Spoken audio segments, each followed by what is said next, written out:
Hello everyone, welcome back to my channel. Guys, अगर आप लोग मेरे चैनल पर न्यू हो तो वीडियो को लाइक और चैनल को सब्सक्राइब कर दीजिए। ये कहानी शुरू करने जा रही हूँ मैं, जिसमें टॉप हमारा लैन वांगजी है, जो कि लैन सेक्ट का प्रिंस है। लैन वांगजी जो क्लाउड रेसेस में रहता है, वो बहुत ही ज़्यादा शांत और हर रूल्स को फॉलो करने वाले पर्सन में से है। लैन वांगजी जिसे ज़्यादा किसी से बात करना नहीं पसंद, उसे अपने काम से ही मतलब रहता है। वो एक शांत और बहुत ही ज़्यादा डिफरेंट पर्सनैलिटी है। लैन वांगजी वो बहुत ही ज़्यादा दूर रहने वालों में से है। यहाँ हमें एक और करेक्टर दिखाया जाता है, जो कि स्टोरी का करेक्टर है। इसे मेन लीड भी कहा जा सकता है। वही वो शान, बहुत ज़्यादा शरारती, हर किसी के लिए दुखी होने वाला और बहुत ही ज़्यादा नॉटी ओमेगा, जो 18 साल का है। वही वो शान, जो कि छुपकर पर्दे के पीछे से सुन रहा था अपने पेरेंट्स की बातें कि उसे क्लाउड रेसेस में अब पढ़ने के लिए जाना होगा। उसे वो सब सीखना होगा जो कि एक अच्छे योद्धा को आना चाहिए। वही वो शान, जो कि कहता है क्लाउड रेसेस, ये तो बहुत ज़्यादा अजीब नाम है, लेकिन क्या पता ये जगह बहुत ज़्यादा अच्छी हो। मैंने सुना है इसके बारे में, ये बहुत ही ज़्यादा खूबसूरत जगह है।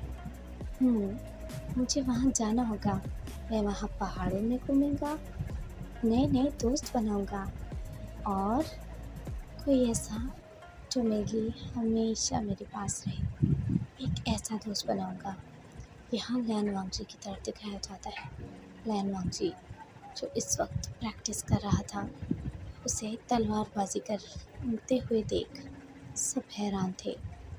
लैन वांगजी तलवारबाजी में बहुत ही ज़्यादा माहिर, उसे हर कला आती थी, वो हर चीज़ में माहिर था। लैन वांगजी जो कि अपने रास्ते में जा रहा था, वहाँ बर्फ़ गिर रही थी, मौसम बहुत अच्छा था। बर्फ़ के छोटे छोटे टुकड़े लैन वांगजी के चेहरे पर आकर रुक जाते थे। लैन वांगजी का चेहरा बर्फ़ से ढका हुआ बिल्कुल एक सुनहरा चाँद लग रहा था। लैन वांगजी से पहुँचते हुए रात हो गई, लेकिन उसे रास्ते में कुछ अजीब दिखा। कोई ऐसा जो निडर होकर उस रास्ते में अकेला ही चल रहा था। लैन वांगजी ने अपने साथ के लोगों को कहा, ये कौन है?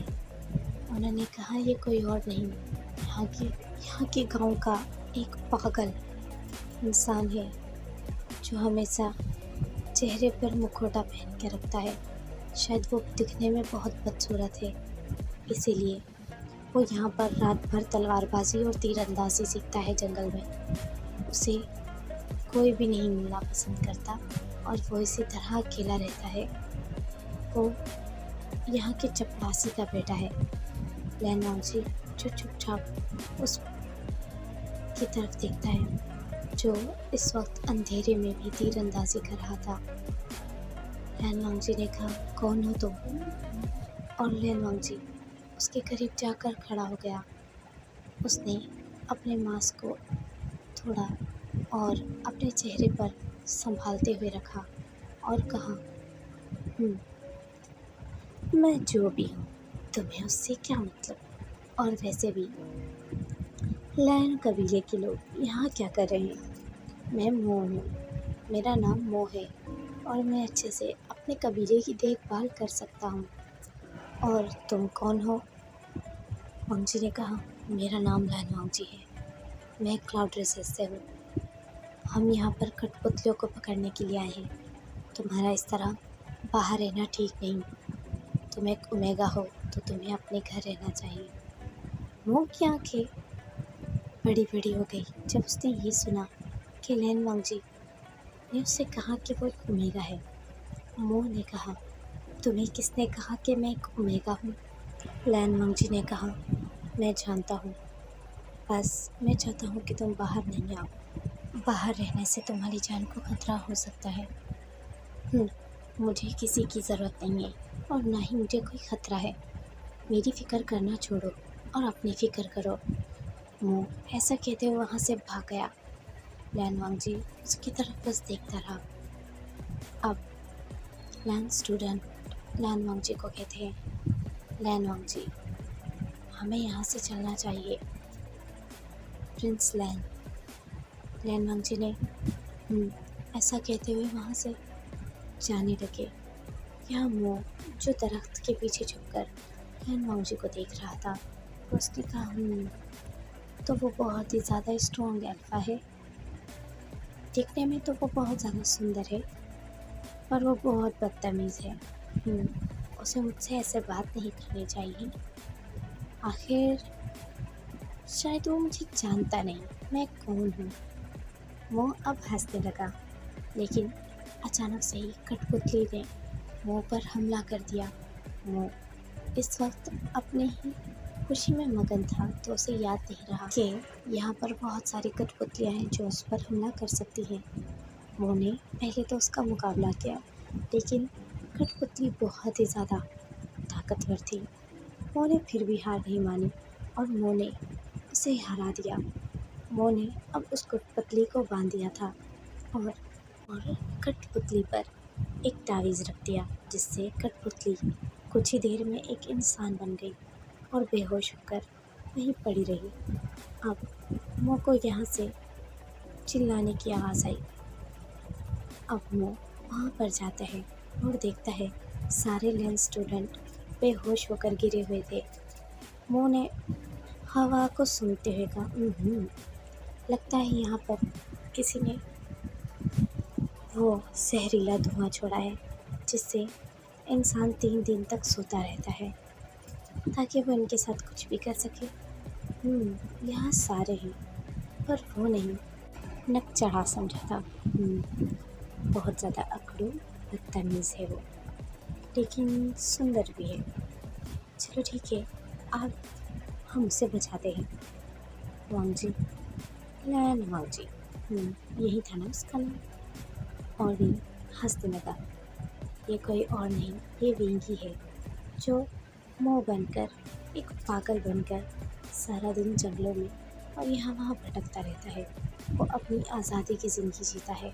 यहाँ हमें दिखाया जाता है बहुत सारी कठपुतलियाँ जो लैन वांगजी के यहाँ वहाँ घूम रही थी, और लैन वांगजी बहुत ज़्यादा ज़ख्मी है, लेकिन लैन वांगजी भी बेहोश था, क्योंकि उस जहरीले धुआं के कारण लैन वांगजी कमज़ोर पड़ गया था और बेहोश हो गया था। और जो वहाँ आता है, उसने अभी अपने चेहरे पर मखौटा चढ़ा कर रखा था, जो एक मास्क था। वो मास्क बहुत ज़्यादा भारी था, लेकिन मो के लिए इसे पहनना कोई मुश्किल बात नहीं।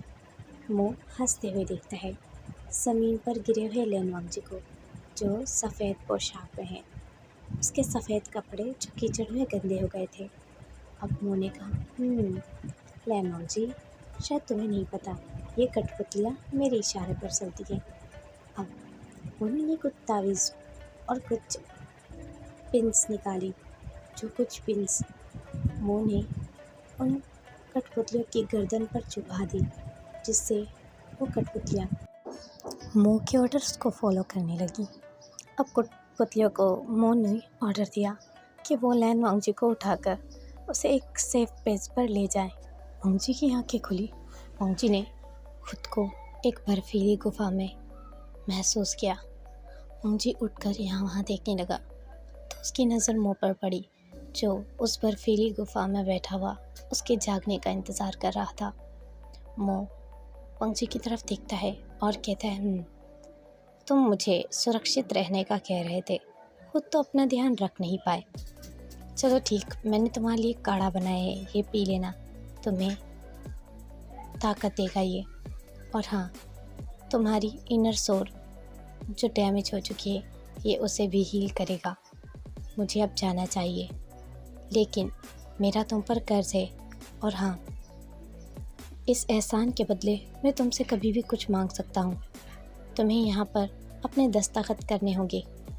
लैन वांगजी की तरफ उसने एक पन्ना दिखाया, जिस पर साफ साफ लिखा हुआ था कि मैं मो, जिसने प्रिंस लैन वांगजी की मदद की है, लैन वांगजी का पर एक एहसान किया है और इसके बदले ये असूलों के अनुसार है कि मैं उससे कभी भी कुछ मांग सकता हूँ और उसे भी मेरी मदद करनी होगी। लैन वांगजी ने कहा, दस्तखत, मेरे पास इस वक्त कुछ नहीं है। लैन वांगजी, शायद तुम यहाँ का असूल नहीं जानते। तुम्हें अपने खून से यहाँ पर अंगूठे को छापना होगा, अपने अंगूठा छापना होगा यहाँ तुम्हें। क्या मैं तुम्हारा चेहरा देख सकता हूँ? नहीं नहीं नहीं, तुम ऐसा नहीं कर सकते, तुम मेरा चेहरा नहीं देख सकते। और हाँ, रही बात मेरे एहसान की, तो जब मुझे तुमसे कुछ चाहिए होगा तब मैं इसी रूप में आकर तुमसे मिलूँगा। चलो अब दस्तखत करो जल्दी से। तुमने कठपुतलियों को कैसे कैसे क्या मतलब कैसे? मैंने कठपुतलियों को कितनी मुश्किल से संभाला। क्या तुम जानते हो, देखो मेरे दिल पर चोट लगी है तुम्हारी वजह से। लैन वांगजी ने अपनी नज़रों को झुका लिया। मो हंसने लगा और कहा, काफ़ी शर्मीले अल्फा हो तुम। चलो ठीक है, मुझे जाना चाहिए। और हाँ, अपना अंगूठा लगाओ यहाँ पर। मैं लैन वांगजी दिखाओ। विंग ने, या ऐसे भी कह सकते हैं मो ने, लैन वांगजी का अंगूठे को जोर से काटा, जिससे लैन वांगजी ने अपनी आंखें बंद कर ली और लैन वांगजी का ब्लड निकलने लगा। लैन वांगजी का अंगूठा विंग ने ज़बरदस्ती उस पन्ने पर लगा दिया और कहा, तो मेरा आसान रहा तुम पर और मैं जल्द मिलूँगा तुमसे। मो वहाँ से चला गया और लैन वांगजी वहीं से उस मो को देखता रहा जो बहुत ही अजीब भेस में था। मो ने मुड़कर देखा और कहा, मैं जल्द मिलूँगा लैन वांगजी। तुम बहुत ज़्यादा लोगों से अलग हो, मुझे तुम पसंद आए। लैन वांगजी, जो कि अपने हनफू को देख रहा था जो कीचड़ और गंदा हो चुका था। लैन वांगजी, जो कि सोचता है अब मुझे अपने कबीले वापस लौटना होगा। लैन वांगजी अपने कबीले वापस लौटने के बाद वहाँ देखता है बर्फ़ गिर रही थी। लैन वांगजी वो पल नहीं भूल पा रहा था। आखिर वो कौन था और उसने मेरी मदद क्यों की और वो मुझसे क्या मांगेगा, मैं नहीं जानता।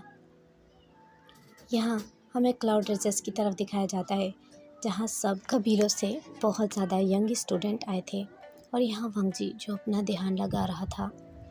वांगजी कि यहाँ वहाँ से बहुत ज़्यादा नीली रोशनी चमकते हुए निकल रही थी। वो एक पावर्स थी जो नीली रोशनी के ज़रिए दिख रही थी। लैन वांगजी का ध्यान फिर हट गया क्योंकि उसे वही पर्सन याद आ रहा था जो उसे उन पहाड़ियों पर मिला था और जिसने उसकी जान बचाई थी। ये सवाल वांगजी को बिल्कुल अंदर से तोड़ रहा था कि आखिर वो उस एहसान के बदले वांगजी से क्या लेना चाहता है। वांगजी ने फिर से अपना ध्यान लगाया और इस वक्त भी वांगजी बिल्कुल सफलता नहीं दिखा पा रहा था। वांगजी अब ध्यान लगाना छोड़कर अपनी एंट्री देता है लैन कबीले में, जहाँ एक ओमेगा बहुत चिल्ला रहा था कि मुझे अंदर जाना है, मुझे अंदर जाने दो। अब लैन वांगजी जो कि उसकी तरफ मुड़कर देखता है, ओमेगा सफ़ेद कपड़ों में था, लैन कबीले का पोशाक पहने हुए। वो लैन स्टूडेंट्स से लड़ते हुए वो चिल्ला रहा था और कह रहा था, मुझे जाने दो, मुझे जाने दो, मुझे जाने दो, तुम लोग मुझे कैसे रोक सकते हो। मैं मानता हूँ मेरी गलती है कि मैं वो भूल गया, हाँ, लेकिन क्या ये इतनी बड़ी गलती है कि तुम मुझे इतनी दूर से आए हुए अंदर नहीं जाने दोगे। मैंने पूरी रात सफ़र किया है। क्या लैन कबीला इस तरह अपने मेहमानों का स्वागत करता है? बताइए ज़रा। लैन स्टूडेंट उस ओमेगा को देखने लगे।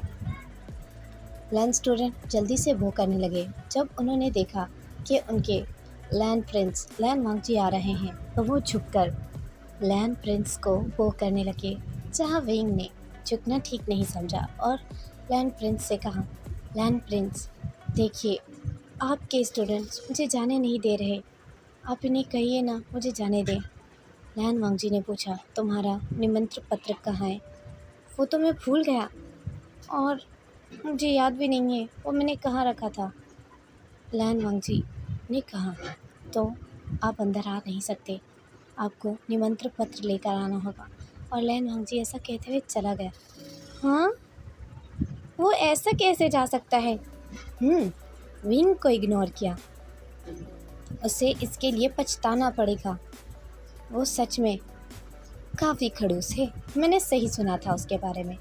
अब मैं क्या करूं? मैं इससे के बारे में अपने बाबा से बात करूंगा कि उन्होंने मुझे अंदर नहीं जाने दिया। चलो मेरे साथ। कुछ दासियां जो विंग के साथ थी उसके साथ जाने लगी और विंग ने निमंत्रण पत्र ढूंढ निकाला। निमंत्रण पत्र जहां वो रुके थे पानी पीने के लिए वहीं रह गया था। विंग ने कहा, देखो आखिर तुम यहाँ हो और तुम्हारे लिए मुझे कितना ज़्यादा चलना पड़ा। मेरी टांगें दुख रही हैं। और वो खड़ूस, उसने भी मुझे अंदर नहीं जाने दिया। क्या ऐसे कोई स्वागत करता है अपने मेहमानों का? लैन वांगजी, तुम ऐसे क्यों हो? फिर भी तुम मुझे पसंद आए। शायद तुम्हें याद नहीं हम दोनों के बीच में क्या हुआ था। और विंग ये सब सोच के मुस्कुराने लगा। विंग की दासी ने कहा, आपको पता है वो बहुत ज़्यादा अकड़ू हैं, लेकिन वो बहुत ज़्यादा शांत दिख रहे थे। और वो कितने हैंडसम हैं। विंग ने शर्माते हुए कहा, और हाँ, तुम लोग उस पर नज़र मत रखना, वो मेरा है। मैंने पहले ही कह दिया है, ठीक है? जो भी हो वो तो मेरा ही होगा। चलो चलते हैं, अब हमें काफ़ी देर हो चुकी है। विंग वहाँ से चलने लगा और वो आखिर पहुँच गए क्लाउड रेसेस में। तो अब हमें अंदर जाने दो। अब तो निमंत्रण पत्र भी है, अब क्या मसला है? रात बहुत हो चुकी है और इस वक्त किसी को अंदर जाने की अनुमति नहीं है। पर ऐसा नहीं हो सकता। रुक जाओ, क्या हो रहा है? प्रिंस लैन। सबने झुककर लैन वांगजी को बोल किया और कहा, ये बहुत ज़्यादा ज़िद कर रही है अंदर जाने के लिए। हाँ, मैंने ज़िद की, मैं मानती हूँ, पर मैं इतना चल कर आई और मेरी दासियाँ भी, हम थक चुके हैं, तो हमें अंदर आने की अनुमति दे दीजिए। और इस वक्त मेरे पास निमंत्रण पत्र भी है। लैन वांगजी ने उसकी तरफ देखा और कहा, लेकिन रात हो चुकी है, इस वक्त क्लाउड रेसेस में आना अलाउ नहीं है। क्या? तो मैंने कहा था कि रात हो जाए, इसमें मेरा कोई कसूर नहीं। और शायद तुम नहीं जानते मैं कौन हूँ। चुपचाप मुझे अंदर आने दो, नहीं तो मुझे धमकी से नफरत है। लैन वांगजी, तुम बहुत ज़्यादा खड़ूस हो। सब हैरान हो गए। विंग सबके सामने से बोल रहा था। लैन प्रिंस को जो बहुत ही कोल्ड है, सब उससे डरते हैं। विंग ने कहा, आपसे सब डरते होंगे लेकिन मैं नहीं। चलो मैं जा रहा हूँ और कोई मुझे रोक सकता है तो रोक कर दिखा दे। जैसे ही विंग अंदर जाने लगा, लैन वांगजी ने उसकी कलाई से पकड़ लिया, उसकी नाजुक कलाई को बहुत ज़्यादा सख्ती से पकड़ा और उसे बाहर निकाल के खड़ा कर दिया और कहा, अंदर जाना अलाउड नहीं है। क्या? तुमने मुझे वी वुशियान को छुआ, और हाँ, मैं इसकी तुम्हें कठोर से कठोर सज़ा दिलवाऊंगा। तुम नहीं जानते कि एक ओमेगा को छूना कितना बड़ा पाप है। लैन वांग्स ने कहा, मैंने तुम्हें किसी गलत मकसद से नहीं छुआ। तुम ज़बरदस्ती अंदर आने की कोशिश कर रहे थे और मैंने बस तुम्हें बाहर निकाल दिया। विंग उसे देखता रह गया और वांगजी उसे खींचते हुए अपने साथ कहीं लेकर जाने लगा। विंग ने कहा, ये क्या कर रहे हो? छोड़ो मुझे, कहाँ ले जा रहे हो? विंग की आवाज़ अचानक से बंद हो गई। विंग हैरान हो गया। विंग ने कहा, विंग अब बोल नहीं पा रहा था। विंग अपनी दासियों को ये समझाने की कोशिश कर रहा है और यहाँ वांगजी जो उसकी तरफ देख रहा था, और वांगजी उसे अपने अंकल लैन चिरैन के पास ले गया और कहा, अंकल ये ज़बरदस्ती अंदर आने की कोशिश कर रहा है, इसीलिए मैंने इस पे स्पेल कर दिया और इसे चुप करा दिया। विंग अब भी चिल्ला रहा था, बस ऐसे करने की कोशिश कर रहा था। अचानक ही मुस्कुराते हुए विंग के चेहरे से मुस्कुराहट ख़त्म हो गई और उसकी खिली हुई चेहरा अचानक ही बेरौनक हो गया और वो रोने लगा। ऐसा देख लैन चिरैन ने जल्दी से वांगजी को कहा कि उसे अपने स्पेल को ख़त्म करना होगा। मंगजी ने अपने स्पेल ख़त्म किया। विंग ज़ोर ज़ोर से रोने लगा। विंग एक ऐसा ओमेगा था जिसने कभी भी इतनी सख्ती नहीं सही थी। विंग रो रहा था और उसकी दासियाँ वहाँ पर आ जाती है। और जैसे ही मंगजू ने रोकने वाला था, अंकल चिरेन उसे अंदर आने देते हैं। वो दासियाँ विंग के कॉलों पे हाथ रख रही थी और कह रही थी, क्या हुआ, क्या हुआ, आप क्यों रो रही हो? विंग बहुत ज़्यादा रो रहा था। अंकल चिरेन कहता है, वांगजी तुमने क्या किया है इसके साथ? वांगजी ने अपना सर नीचे कर लिया और कहा, मैंने कुछ नहीं किया। विंग वहाँ से उठकर भाग गया और कहा, मैं फिर से रेन कभी नहीं आऊँगा, मैं कभी नहीं आऊँगा। ऐसे करके विंग जंगल की तरफ भाग जाता है।